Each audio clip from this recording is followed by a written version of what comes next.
চলুন আজ আমরা ইংরেজি ভাষার এমন কিছু ছোটখাটো কিন্তু দারুণ জরুরি বিষয় নিয়ে কথা বলি যেগুলো জানলে আমাদের কথা বলা বা লেখার ভঙ্গিটাই কিন্তু পাল্টে যেতে পারে। আচ্ছা, বিসাইড আর বিসাইডস এই দুটো শব্দের মধ্যে পার্থক্যটা কি? দেখুন, মাত্র একটা অক্ষরের তফাত, কিন্তু অর্থে আকাশ পাতাল তফাত। চলুন এরকমই একটা সাধারণ ভুল দিয়ে শুরু করা যাক, যা দেখিয়ে দেবে ছোট ছোট বিষয়গুলো কতটা গুরুত্বপূর্ণ। তো আজকের আলোচনায় আমরা কি দেখব? প্রথমে থাকবে কিছু বিভ্রান্তিকর শব্দ যেগুলোকে দেখতে প্রায় একই রকম লাগে। এরপর আমরা দেখব অর্থের সূক্ষ্ম পার্থক্য। তারপর জানব রূপান্তরের ক্রিয়া বা ভার্বস অফ ট্রান্সফরমেশন নিয়ে। আর সব শেষে কথা বলবো এমন কিছু অ্যাকশন নিয়ে যার শব্দের চেয়েও জোরালো। বেশ, তাহলে চলুন আমাদের প্রথম ভাগে যাওয়া যাক। এখানে আমরা কথা বলবো বিভ্রান্তিকর দেখতে একরকম শব্দ নিয়ে, আর চেষ্টা করব এগুলোর সাধারণ বিভ্রান্তিগুলো দূর করতে। এখানেই আসল ব্যাপারটা। বেসাইড মানে হলো পাশে, মানে কোনো কিছুর লোকেশন বা অবস্থান বোঝাতে ব্যবহার হয়। আর বেসাইডস মানে হলো এছাড়াও বা এর সাথে আরও কিছু। দুটো কিন্তু সম্পূর্ণ আলাদা জিনিস।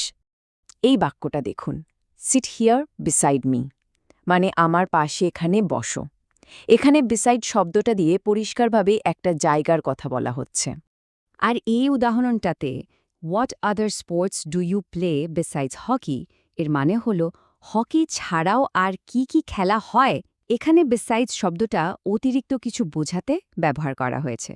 ব্যাপারটা আরও মজার হয়ে ওঠে যখন অ্যাপার্ট ফ্রম শব্দটা আসে, কারণ অ্যাপার্ট ফ্রম শব্দটা কিন্তু বিসাইডস মানে এছাড়াও, আবার এক্সেপ্ট মানে বাদে, দুটো অর্থে ব্যবহার করা যায়।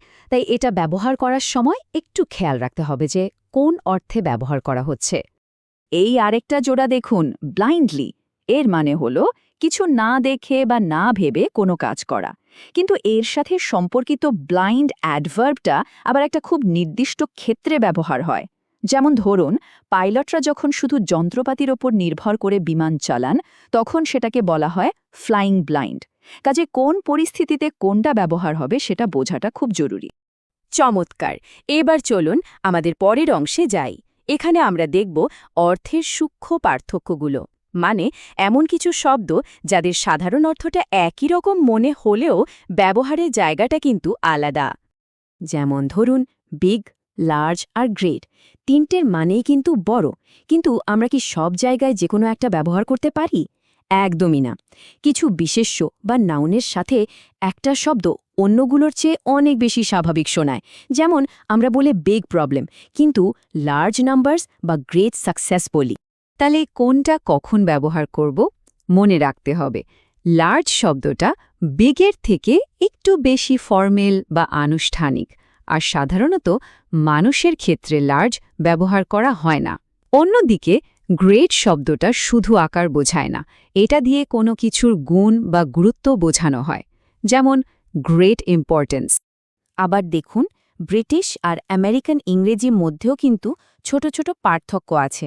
যেমন ব্রিটিশরা আ বিট কথাটা বেশি ব্যবহার করে, আর আমেরিকানরা সেই একই অর্থে আ লিটল বলতে বেশি স্বাচ্ছন্দ্য। তো এই পর্যন্ত আমরা দেখলাম শব্দের সূক্ষ্ম পার্থক্য।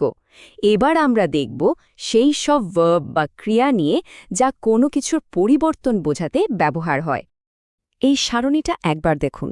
এখানে বিকাম, গেট, গো, টার্ন এই চারটি ভার্বের ব্যবহার দেখানো হয়েছে। প্রত্যেকটাই পরিবর্তন বোঝায়, কিন্তু একেকটা একেক ধরনের পরিবর্তনের সাথে ব্যবহার হয়। যেমন গেট অ্যাংরি, কিন্তু গো রং বা টার্ন ব্লু হয়। তাহলে সঠিক ভার্ব কিভাবে বাছব? কয়েকটা জিনিস মাথায় রাখা যায়। যেমন বিকাম শব্দটা গেটের চেয়ে বেশি ফর্মাল। গো সাধারণত নেতিবাচক পরিবর্তনের ক্ষেত্রে বসে, যেমন গো ব্যাড বা গো রং। আবার রঙের পরিবর্তনের জন্য গো আর টার্ন দুটোই ব্যবহার করা যায়। আর আবহাওয়ার পরিবর্তনের কথা বলতে গেলে টার্ন ব্যবহার করা হয়, যেমন ইট টার্নড কোল্ড। আমাদের আলোচনার একদম শেষ পর্বে চলে এসেছি। এখানে আমরা খুব মজার একটা জিনিস দেখব, কিভাবে শারীরিক অঙ্গভঙ্গি দিয়ে আবেগ প্রকাশ করা যায়, যা অনেক সময় শব্দের চেয়েও বেশি শক্তিশালী। এই টেবিলটা দেখুন, এখানে দেখানো হয়েছে কোন কাজ শরীরের কোন অংশ আর কোন আবেগ একে অপরের সাথে জড়িত। যেমন নার্ভাস হলে আমরা ঠোঁট কামড়াই মানে বাইট লিপস, রেগে গেলে ক্লেঞ্চ ফিস্ট বা মুঠি শক্ত করি, অবাক হলে ভুরু ওপরে তুলি মানে রেজ আইব্রোজ। এই বাক্যটা দেখুন, she bit her lip nervously. এখানে সরাসরি শি ওয়াজ নার্ভাস না বলে তার একটা শারীরিক ভঙ্গির কথা বলা হলো, যা থেকে তার আবেগটা পরিষ্কার বোঝা যাচ্ছে। এটাই হলো শোয়িং নট টেলিংয়ের একটা দারুণ উদাহরণ। এখানেও ঠিক তাই, he scratched his head and looked thoughtful, মানে সে মাথা চুলকে চিন্তিতভাবে তাকালো। এই একটা বাক্যই কিন্তু তার মনের অবস্থাটা সুন্দর করে ফুটিয়ে তুলেছে। আর এই উদাহরণটা দেখুন, শি রেজড কোয়েশ্চনিং আইব্রাউজ। এখানে কোনো কথা না বলেও শুধু ভুরু কুঁচকে প্রশ্ন বা অবাক হওয়ার ভঙ্গিটা প্রকাশ করা হলো। কি দারুণ, তাই না? আসলে এই ছোট ছোট সূক্ষ্ম বিষয়গুলো আয়ত্ত করতে পারলেই আমাদের কমিউনিকেশন বা যোগাযোগ অনেক বেশি শক্তিশালী আর নির্ভুল হয়ে ওঠে। শুধু মনের ভাব প্রকাশ করা নয়, সঠিকভাবে প্রকাশ করাটাই আসল। তো আমাদের আজকের এই আলোচনার পর এমন কোনো শব্দ কি আছে যা এখন থেকে আরও বেশি আত্মবিশ্বাসের সাথে ব্যবহার করা যাবে? একটু ভেবে দেখুন। এখানেই আমাদের আজকের পর্ব শেষ করছি।